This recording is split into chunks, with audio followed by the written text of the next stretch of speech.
प्रांजल हत्याकांड में परिजनों सहित स्थानीय लोगों ने 4 सूत्रीय मांगों को लेकर किया थाने का घेराव, भारी पुलिस बल तैनात।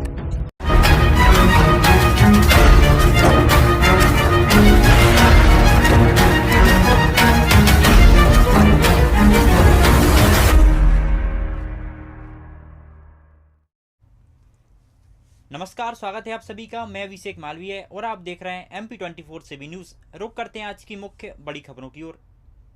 प्रांजल हत्याकांड के नाबालिग आरोपियों को तो जेल भेज दिया है, वहीं परिजन सीआईडी जांच के साथ 3 अन्य मांगों को लेकर सैकड़ों लोगों ने परिजनों के साथ देवरी थाने का घेराव किया। वहीं स्थिति बिगड़ते देख भारी पुलिस बल और वज्र वाहन भी बुलाया गया। 4 घंटे की मशक्कत के बाद चारों मांगों को मान लिया गया है। रायसेन जिले के देवरी थाना क्षेत्र में स्कूली छात्र के सहपाठी स्कूली छात्रों ने हत्या कर दी। 2 माह बाद पुलिस को अनुसंधान के बाद नाबालिग 3 आरोपियों से पूछताछ कर मृतक के शव की अस्थियों और कपड़ों से पहचान कर ली थी। वहीं परिजनों से आज 4 सूत्री मांगों को लेकर सैकड़ों लोगों ने थाने का घेराव किया। 4 घंटे तक तनाव की स्थिति बनी रही, भारी पुलिस बल तैनात रहा। परिजनों की चारों मांगे पुलिस द्वारा मान ली गई है। दुर्गेश तिवारी की खास रिपोर्ट। ये जो है इसमें पूरा स्टाफ निलंबित होगा, टर्मिनेट करो सालों को। एसपी तक टर्मिनेट होगा।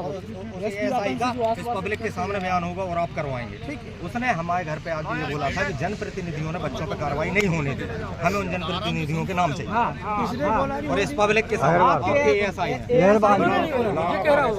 वो जो नहीं उससे पूछो, नहीं बोल पाया, वो भी हत्यारा है, सबके नाम आज चाहिए।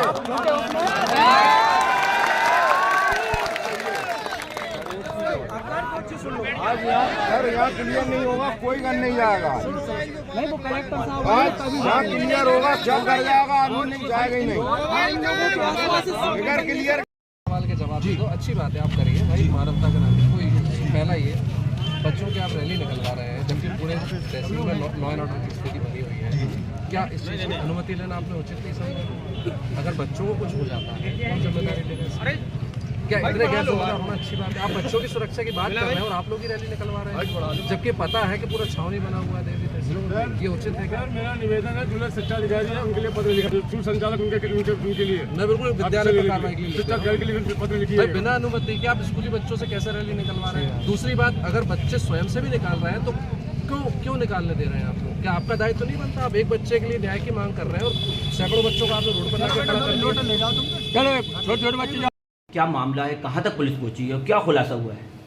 ये थाना देवरी की घटना है। 18 अक्टूबर के दिन में ये बालक जो प्रांजल दास जो है वो अपने घर से गया हुआ था, उसके बाद वो घर वापस नहीं आया तो माता पिता के द्वारा, परिजनों के द्वारा सर्च किया गया। बाद में जब ना मिला तो घर थाने पर आकर रिपोर्ट दर्ज कराई गई और उसमें थाने पर FIR रजिस्टर्ड की गई और लगातार उसके बाद से प्रयास किए गए उसको ढूंढने के लिए।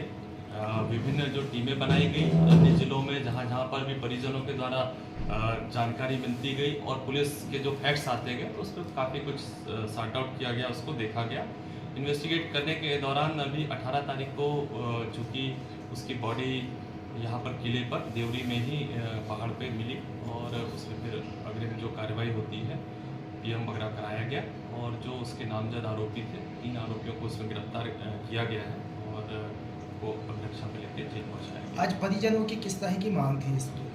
परिजन चूँकि आज आए हुए थे, उनका कहना था कि इसमें और भी लोग इन्वॉल्व हो सकते हैं तो इसकी सूक्ष्मता से जांच की जाए। तो इसके लिए हम लोगों ने आश्वासन दिया है कि हम इसमें चूँकि सूक्ष्मता से जांच कराएंगे और उनकी मांग थी कि CID जांच कराई जाए तो हमारे द्वारा यहाँ से वरिष्ठ अधिकारियों से चर्चा करके वरिष्ठ स्तर पर CID जांच के लिए प्रस्ताव भेजा। लेकिन सर CID जांच तो लगभग 3-4 साल लग जाता है, कम से कम उसके।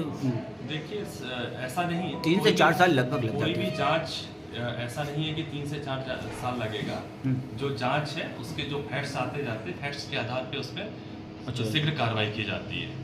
सर कहीं ना कहीं परिवार वालों ने पुलिस पे भी आरोप लगाए कि पुलिस की मिलीभगत से इतना बड़ा कांड देवरी में हुआ है। अब जो लोगों का कहना है और चूंकि इसमें पुलिस ने प्रयास किए हैं और पुलिस के द्वारा ही बॉडी रिकवर की है अपने फैक्ट्स के आधार पे, और भी जो उसमें अभी आवेदन भी दिया है तो उन तथ्यों पे भी जांच की जाएगी। सर, और नाबालिग जो आरोपी जिनसे आपने पूछा होगा, तो क्या है पूरी ये वारदात का क्या कहानी थी? चूँकि ये यहीं स्कूल में पढ़ते थे और एक उसमें जो था 12th क्लास का था और 2 बच्चे जो थे वो 10th क्लास के थे।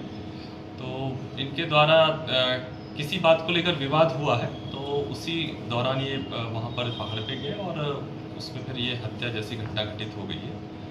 तो फिर उस सर, छोटे से मामले में इतनी बड़ी हत्या तो होती नहीं, कुछ पुलिस किस नतीजे पे पहुंची, किस वजह से हुआ ये सारा कांड? वजह और ये सारी चीज़ें जो चूँकि विवाद के कारण ही ये सारी चीज़ें आई है, और अभी इस पे अभी आज चूँकि उस कुछ फैक्ट्स आवेदन में उनके द्वारा दिए गए तो उस पर अभी सभी बिंदुओं पे जानकारी एकत्र। तो अभी पुलिस को नहीं मालूम था कि किस वजह से मतलब ये हत्या की गई है? वजह जो आई है अभी तक जो जांच में आया है उसमें तो यही है कि चूँकि इनके बीच में विवाद हुआ है किसी बात को लेकर, और विवाद के दौरान ही आपस में तू में हुई है और फिर झड़प हुई है आपस में। सर, दो महीने से पुलिस परेशान हो रही थी सुराग के लिए, तो पुलिस सुराग तक कैसे पहुंच पाई सर आरोपियों को? चूँकि बहुत सारे एंगल पे काम करना होता है और लगातार हर एंगल पे काम कर रहे थे। जो सस्पिशियस एंगल्स आते गए उसको सबको क्लियर करते गए, और क्लियर करने के बाद ये एंगल हमें मिला, क्लू मिला, और उस पर हम आगे बढ़े, जिसमें यहाँ तक हमारी इन्वेस्टिगेशन पहुँच पाई है। ठीक सर।